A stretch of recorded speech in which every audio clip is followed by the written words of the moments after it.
Aim right, achieve big at KR Mangalam University. Punjab के होशियारपुर में बीती रात एक एलपीजी टैंकर में लगी भीषण आग। टैंकर में हुए ब्लास्ट में 2 लोगों की मौत। एलपीजी टैंकर ब्लास्ट में मौके पर मौजूद 18 से 20 लोग घायल हुए, अस्पताल भर्ती करवाए गए, कुछ की स्थिति नाजुक। होशियारपुर जालंधर रोड पर टैंकर में लगी आग ने आसपास की 15 दुकानें और 4 से 5 रिहायशी मकानों को चपेट में लिया। फायर ब्रिगेड की टीम ने कड़ी मशक्कत के बाद आग पर काबू पाया। महाराष्ट्र में कोल्हापुर के सिद्धार्थ नगर में 2 समुदायों के बीच भिड़ंत, दंगाइयों ने गाड़ियों में आगजनी की। मौके पर पहुंची पुलिस ने भीड़ पर काबू पाया। सीपीआर हॉस्पिटल के पास हुई दोनों समुदाय में भिड़ंत, पुलिस ने पूरे इलाके की नाकेबंदी की। लोगों ने सोशल मीडिया पर फैलाए जा रहे अफवाहों पर ध्यान नहीं देने की अपील की। पटना में आर्थिक अपराध यूनिट की बड़ी कार्रवाई। ग्रामीण कार्य विभाग के सुपरिटेंडेंट इंजीनियर के घर पर छापा। 40 लाख कैश और 12 लाख के अर्ध जले नोट बरामद।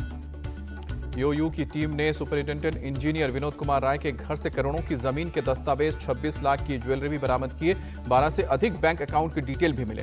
ईओयू की टीम गुरुवार की रात भूतनाथ रोड पर मौजूद विनोद कुमार के घर पर पहुंची। विनोद कुमार की पत्नी ने घंटों गेट पर रोक कर रखा और लाखों के नोट चलाए गए। एफएसएल की टीम भी नोटों की जांच में जुटी। यूपी के प्रतापगढ़ के पट्टी गोलीकांड के मुख्य आरोपी बाबा बेखरनाथ धाम का ब्लॉक प्रमुख सुशील सिंह निकला ड्रग्स माफिया। रायपुर रोड के पैलेस से जमीन खोदकर निकाली गई करीब 34 ग्राम ड्रग्स। रजिस्ट्री ऑफिस के सामने 2 भाइयों को गोली मारने के मामले में पुलिस को सुशील सिंह की 48 घंटे की रिमांड मिली। पुलिस ने हत्या के इस्तेमाल में ऑडी को भी बरामद किया। समाजवादी पार्टी से निष्कासित विधायक पूजा पाल का सपा के चीफ अखिलेश यादव पर बड़ा हमला। कहा कि मेरी हत्या होती है तो उसका जिम्मेदार सपा और अखिलेश यादव को माना जाए। पूजा पाल ने अखिलेश को चिट्ठी लिखकर अपने निष्कासन पर सवाल खड़े किए। पूजा कॉन्स्टिट्यूशनल क्लब में चुनाव में डिंपल यादव का बीजेपी प्रत्याशी को समर्थन देना गुनाह नहीं है। पूजा पाल ने अखिलेश यादव से कहा कि आपकी नीतियों से मेरा भरोसा उठा है। सपा ने मेरे पति के हथियारों का लेकर आवाज बुलंद नहीं की। ऑनलाइन गेमिंग बिल बना कानून। संसद के दोनों सदनों से पास होने के बाद राष्ट्रपति द्रौपदी मुर्मू ने भी बिल को दी मंजूरी। फैंटेसी गेमिंग ऐप्स पर ताला लगाने का रास्ता साफ हुआ। बिहार से बंगाल तक पीएम मोदी के निशाने पर घुसपैठिए। कहा कि भारत अब घुसपैठियों को नहीं करेगा बर्दाश्त। आपके एक वोट से ये सभी होंगे बाहर। बिहार के गयाजी में पीएम मोदी ने कहा, घुसपैठियों के साथ खड़ी कांग्रेस और आरजेडी इनके वोट के लिए कुछ भी कर सकते हैं। करप्शन पर पीएम मोदी की 2 टूक। कहा कि भ्रष्टाचारी अब जेल तो जाएगा ही, कुर्सी भी जाएगी। पीएम मोदी ने कहा, आरजेडी और कांग्रेस ने जनता के पैसों से अपनी तिजोरी भरी। पहले योजनाओं को लटकाकर पैसे कमाए जाते थे। आतंकवाद पर पीएम का क्लियर मैसेज। कहा कि ऑपरेशन सिंदूर ने भारत की रक्षा नीति की नई लकीर खींची है। पाताल में छिपे आतंकियों को भी मार गिराएंगे। ममता बनर्जी सरकार पर प्रधानमंत्री का हमला। कहा, क्राइम और करप्शन तृणमूल की पहचान। टीएमसी जाएगी तभी बंगाल का विकास होगा। पीएम मोदी की बंगाल को 5200 करोड़ रुपए की सौगात। कोलकाता मेट्रो के नए रूट समेत 3 मेट्रो लाइन का भी उद्घाटन किया। सीएम नीतीश का विरोधियों पर हमला। कहा, पिछली सरकार में कोई काम नहीं हुआ, जो कुछ भी काम हुआ वो हमने किया। पीएम मोदी के बिहार पहुंचते ही आरजेडी को झटका। गया रैली में दिखे विधायक प्रकाश वीर और विभा देवी एनडीए में हो सकते हैं शामिल। बिहार में पीएम ने 13,000 करोड़ रुपए की परियोजनाओं का शुभारंभ किया। ओंटा सिमरिया पुल का भी उद्घाटन किया। बेगूसराय में मोदी और नीतीश की दिखी बॉन्डिंग। पीएम ने सीएम का हाथ पकड़कर उठाया, भीड़ की तरफ गमछा भी लहराया। बिहार के डिप्टी सीएम विजय सिन्हा ने कहा, लोगों को पीएम मोदी और सीएम नीतीश से ही उम्मीद है। केंद्रीय मंत्री चिराग पासवान का कांग्रेस और आरजेडी पर आरोप। कहा कि विभाजन की राजनीति करने वालों ने बिहार और देश को बर्बाद किया। तेजस्वी यादव ने 13,000 करोड़ की सौगात को जुमला बताया। कहा, पीएम को चुनाव के समय ही बिहार की याद आती है। मोदी के बिहार दौरे पर लालू यादव का अटैक। कहा कि नीतीश की राजनीति और उनकी पार्टी का पिंडदान करने पीएम आए। लालू यादव पर जेडीयू का पलटवार। कहा, इस चुनाव में आरजेडी का सफाया तय है। केंद्रीय मंत्री गिरिराज सिंह ने लालू यादव पर निशाना साधा। बोले कि अपने बेटे को गद्दी पर बैठाने के लिए व्याकुल। गिरिराज सिंह का बयान। बोले, ये बदला हुआ बिहार है जिसने उड़ान भर ली है। अब इस बिहार को गति देने की जरूरत है। बिहार में राहुल गांधी की वोट अधिकार यात्रा का आज 7वां दिन। राहुल और तेजस्वी आज कटिहार से पूर्णिया तक करेंगे यात्रा। भागलपुर से तेजस्वी यादव का नीतीश कुमार पर हमला। कहा, यह उनका आखिरी चुनाव। नीतीश अब बिहार के दोबारा सीएम नहीं बनेंगे। राहुल गांधी ने एनडीए सरकार को गरीब विरोधी बताया। कहा कि मोदी और चुनाव आयोग मिलकर वोट देने का अधिकार का छीन रहे हैं। मुंगेर की खानकाहा रहमानी मस्जिद पहुंचे राहुल गांधी। मस्जिद में धर्मगुरुओं से मुलाकात की। कांग्रेस के सांसद प्रमोद तिवारी ने राहुल की वोट अधिकार यात्रा की तारीफ की। कहा कि जनता उनके साथ।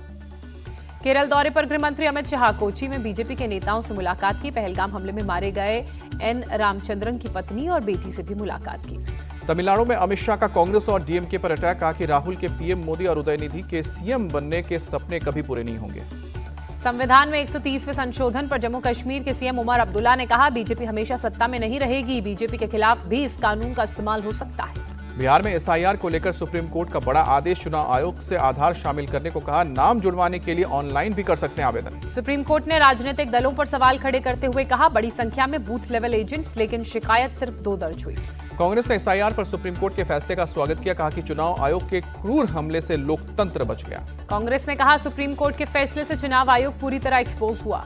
स्ट्रीट डॉग्स पर सुप्रीम कोर्ट का बड़ा फैसला, खतरनाक और बीमार डॉग्स को छोड़कर सभी डॉग्स को वैक्सीनेशन के बाद शेल्टर होम से छोड़ा जाए। डॉग्स को लेकर एक नेशनल पॉलिसी भी बनेगी। सभी राज्यों को नोटिस जारी किया गया। डॉग्स को सार्वजनिक स्थलों पर खाना देने पर रोक लगेगी। यूएन की महिला सैन्य अधिकारियों से मिले रक्षा मंत्री राजनाथ सिंह, महिला अधिकारियों की शक्ति और क्षमता पर भारत को पूरा भरोसा। राजनाथ सिंह का पाकिस्तान के फील्ड मार्शल मुनीर पर अटैक, कहा पाकिस्तान को डम अर्थव्यवस्था बताकर स्वीकारी नाकामी, भारत की चमचमाती इकॉनमी। रक्षा मंत्री राजनाथ सिंह की विदेशी निवेशकों से अपील, भारत के डिफेंस सेक्टर में इन्वेस्ट करें, हम पूरी तरह से मदद करेंगे। अगले हफ्ते army chief Upendra Dwivedi Algeria जाएंगे। ऑपरेशन सिंदूर के बाद ये उनका पहला विदेश दौरा होगा। भुवनेश्वर में बोले केंद्रीय मंत्री धर्मेंद्र प्रधान, 2036 में ओडिशा के बने 100 साल पूरे होंगे। हमारी जिम्मेदारी है 2036 तक ओडिशा की इकोनॉमी को विकसित करना। शरद पवार ने सीएम फडणवीस से अपील जो की गई थी उसे ठुकराया, कहा उपराष्ट्रपति चुनाव में एनडीए कैंडिडेट का नहीं करेंगे समर्थन, विचारधारा मैच नहीं करने का हवाला दिया। महाराष्ट्र कांग्रेस सचिव सबकाल का बयान, राज्य में रोजाना 6 किसान सुसाइड कर रहे हैं और सरकार को फिक्र तक नहीं। महाराष्ट्र सरकार ने विल्हे तालुका का नाम बदलकर राजगढ़ किया, सीएम फडणवीस ने दी जानकारी। सुप्रीम कोर्ट ने संबल मस्जिद के मामले पर सुनवाई सोमवार तक यथास्थिति बनाए रखने के आदेश। सुप्रीम कोर्ट से कांग्रेस विधायक आरिफ मसूद को राहत, एफआईआर और एसआईटी जांच पर रोक लगाई।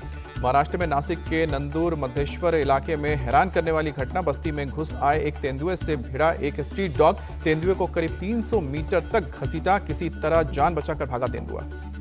मथुरा के कृष्णानगर इलाके में 2 स्पा सेंटर्स पर पुलिस का छापा, 4 लोगों को गिरफ्तार किया। मौके से 15 लड़कियों को रेस्क्यू किया गया। पूरे मामले की अब जांच कर रही है पुलिस। मैनपुरी में चोरों की अफवाह पर और ड्रोन उड़ने की सूचना पर पुलिस अलर्ट हुई। देर रात तक पुलिस के अधिकारियों ने गश्त की। भारी तादाद में पुलिस बल ने दर्जनों गली मोहल्लों में गश्त लगाया, लोगों से अफवाहों पर ध्यान नहीं देने की अपील की। यूपी में फर्जी आधार कार्ड बनाने वाले गिरोह का पर्दाफाश हुआ, 8 मेंबर्स गिरफ्तार किए गए। एडीजी लॉ एंड ऑर्डर ने कहा, घुसपैठियों के बनाते थे फर्जी Aadhaar card. ADG law and order Amitabh Yash बोले कि यूपी बिहार से बंगाल तक फैला है आरोपियों का नेटवर्क। आगरा में थाने में पुलिस वालों से भिड़ी एक महिला, पुराने मामले को लेकर महिला सब इंस्पेक्टर से की अभद्रता। पीलीभीत में अंधविश्वास ने ली युवक की जान, करंट लगने के बाद लोगों ने इलाज के लिए 1 घंटे तक मिट्टी में दबा कर रखा। बरेली में सर तन से जुदा नारों पर एक्शन, पुलिस ने एफआईआर दर्ज की, 15 से 20 आरोपियों की तलाश इस वक्त जारी।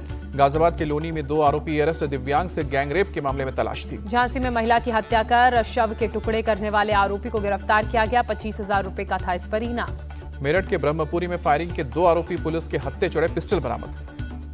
चंदौली में आरपीएफ और जीआरपी की बड़ी कार्रवाई, पंडित दीनदयाल उपाध्याय जंक्शन से 23 किलो चांदी के गहने जब्त किए।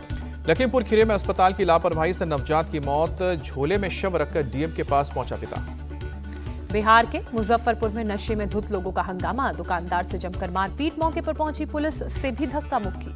पटना में दर्दनाक सड़क हादसा, बिहटा सरमेरा 4 लेन पर 2 बाइकों की टक्कर, 4 की मौत। दिल्ली पुलिस ने फेक सीबीआई गैंग का भंडाफोड़ किया, 3 लोगों को अरेस्ट किया।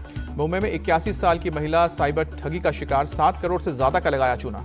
पुलिस ने बिना शिकायत के आरोपी को पकड़ा, महिला के अकाउंट से ट्रांसफर हुए पैसों को ट्रेस कर आरोपी तक पहुंची पुलिस। फरीदाबाद में एक युवक के दोस्तों ने उसे पीट कर अधमरा किया, पुरानी रंजिश में पीटा। कर्नाटक के कलबुर्गी में भीमा नदी का जलस्तर बढ़ने से यल्लमा मंदिर में पानी घुसा, दर्शन के लिए आने वाले कुछ दिन के लिए श्रद्धालुओं को दिक्कत, यात्रा टालने के निर्देश। आसपास के इलाके में बाढ़ जैसे हालात दिखे, एहतियातन गांव में निगरानी के साथ साथ लोगों को किया जा रहा है जागरूक। स्थानीय प्रशासन ने हालात का जायजा लिया, स्वास्थ्य विभाग को भी सभी जरूरी सावधानियां बरतने के निर्देश जारी किए गए। मथुरा में यमुना नदी का जलस्तर खतरे के निशान के करीब, नदी किनारे कई मंदिरों में घुसा पानी में डूबे नजर आए कई घाट और सीढ़ियां, प्रशासन ने लोगों से सतर्क रहने की अपील की। जम्मू कश्मीर के कठुआ में बाढ़ प्रभावित इलाकों में पहुंचे केंद्रीय मंत्री जितेंद्र सिंह, पीड़ित लोगों से मुलाकात करके राहत सामग्री भी बांटी। जितेंद्र सिंह ने अधिकारियों से मौजूदा हालात के बारे में जानकारी ली, प्रभावित इलाकों का दौरा किया। चेन्नई के कई इलाकों में बीती रात हुई बारिश, आम जनजीवन प्रभावित। बारिश और जल जमाव की वजह से थमी गाड़ियों की रफ्तार, आवाजाही में हुई परेशानी। हैदराबाद में ऑपरेशन सिंदूर की थीम पर बनाई जा रही है गणेश प्रतिमा, जोर शोर से जुटे हैं कलाकार। बांग्लादेश ने एशिया कप के लिए टीम का किया ऐलान, लिटन दास के हाथों में होगी 16 सदस्यीय टीम की कमान। बांग्लादेश ने 3 साल बाद विकेटकीपर बल्लेबाज नूरुल हसन को 16 सदस्यीय टीम में शामिल किया। ऑलराउंडर सैफ हसन को भी मौका मिला। साउथ अफ्रीका ने ऑस्ट्रेलिया से टी20 सीरीज का लिया बदला। 3 मैच की वनडे सीरीज में 2-0 से आगे ऑस्ट्रेलिया ने टी20 सीरीज पर 2-1 से कब्जा किया था। साउथ अफ्रीका ने पहले खेलते हुए ऑस्ट्रेलिया को 278 रनों का दिया था टारगेट। ऑस्ट्रेलियाई टीम 38वें ओवर में 193 रन बनाकर हुई ऑल आउट।